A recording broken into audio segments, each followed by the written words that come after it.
Hey, good morning to everybody. Happy Friday. It's Daryl here. It's not so bright and early anymore. It's 7 a.m. here in Connecticut on the East Coast. You can see I'm here. I'm actually at a Walmart here in Connecticut. It's on Farmington Avenue. It's a busy street here in Connecticut. And I was still thinking, I tell you guys, I don't just do a video and then forget about it. It stays on my mind, when I do a video, what I talk about. And I did that video about the Philly subway platform. And there's a few things I said in that video.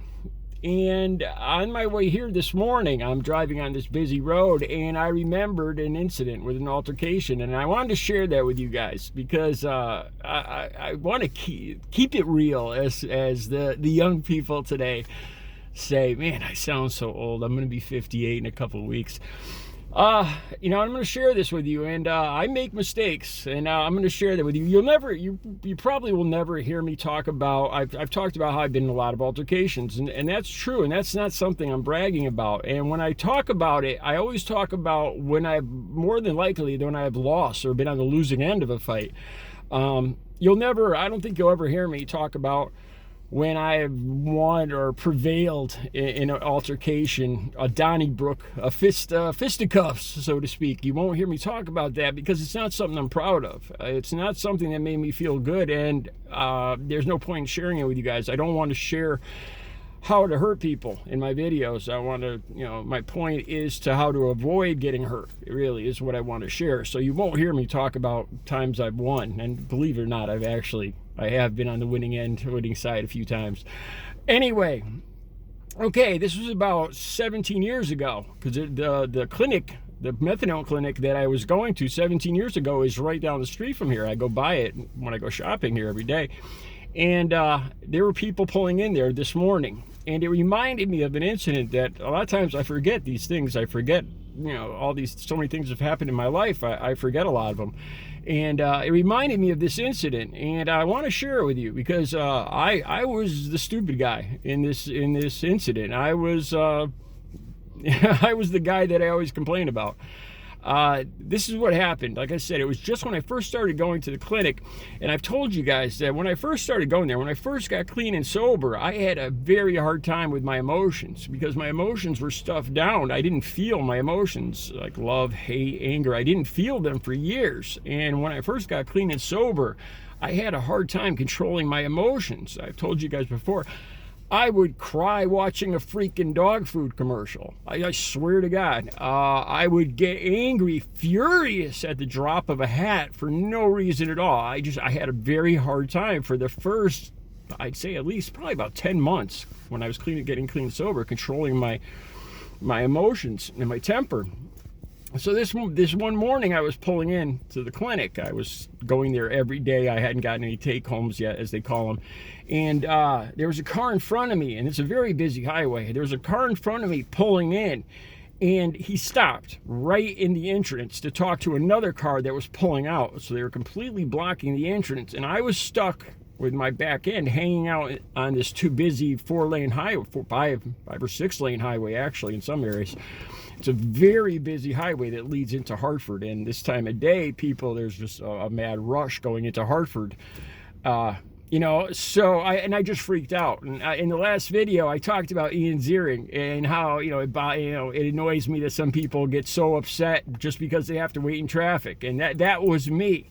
Like I said, I'm trying to keep it real with you guys, And I started laying on the horn, and they moved. He pulled in, and I pulled in, and I parked my car. I got out of my car, and this is the part where I was just an idiot. I was still angry. I would never do this today. And as I was walking by the back end of their car, I just started cursing. You guys are you're a effing bobbity blah, blah, blah, you stupid blah, blah, blah, And the people are getting out of the car as I'm saying this. And I made a big mistake. Swear to God, it was 3 when I say large, I'm 6'3", 6'4", and these guys were bigger than me. Every single one of them. 3 biker, tough, angry looking MFers, man. And I'm just finishing cursing them out, and I see them all turn around and look at me. All right, they just come rushing right over. We're standing in the middle of the busy parking lot, and they confront me. They're like, you know, I can't remember what they said, but they just got right in my face. And this is one of those times where I knew this guy was going to throw a punch. You could tell. I've learned to tell, you know, for getting hit so many times, that I know when somebody's going to swing on me. And I'm facing him, and I don't know if I was saying anything. And the guy swung. And I think it's just as important, just as critical to know how to duck a punch, to miss a punch, to duck a punch, as it is to throw a punch. Because I ducked this punch, this first punch. There was 3 guys standing around the front of me, right up in my face. And the first guy swung, and I ducked down, and it just missed. It just my hair just breezed by, the fist breezed by. And he was cocking back, and I was going to come up with an undercut to his gut. And right then, their counselors had come up behind us and grabbed me and grabbed them. And I looked like I was just as much as fault as they were. And I just want to talk about, that's what I wanted to talk about, because in the last video, you know, I talked about being able to spot a punch and you know, not talking smack. And this is an instance where, like I said, you know, there's no smack talking. These guys got out of the car, they got in my face, and I mean, it was just, you know, taking care of business. You know, if you think you could just walk up to somebody and MF them and, you know, ask them if they got a effing problem, you got an effing problem, you want to go? No, you want to go? That's bull, man. Don't do that, because there's a lot of people out there that will just, you know, they're used to this. They are accustomed to this. They are trained, you know, they're in the mode for this. You know, they are already figuring out right where, you know, where they're going to hit you, man. You know, some people have no intention of throwing a punch, but a lot do. So you don't waste your time. Don't ever curse somebody out and think, you know, you've got, you know, or throw a fake punch, you know, because that would have just resulted in me getting my nose busted. Yeah, I was in the wrong. I was completely in the wrong. I should have kept my mouth shut. You know, people do this because they say they want to teach the other person a lesson. You know, like these guys are blocking the driveway, so I called them out. You know, you guys are being inconsiderate. But think about it. Did anything I do that day change how they're going to behave? No, they don't remember. You know, they just remember me being a dick. You know, that's, you know, did I change anything? No, I just put myself in a very bad situation.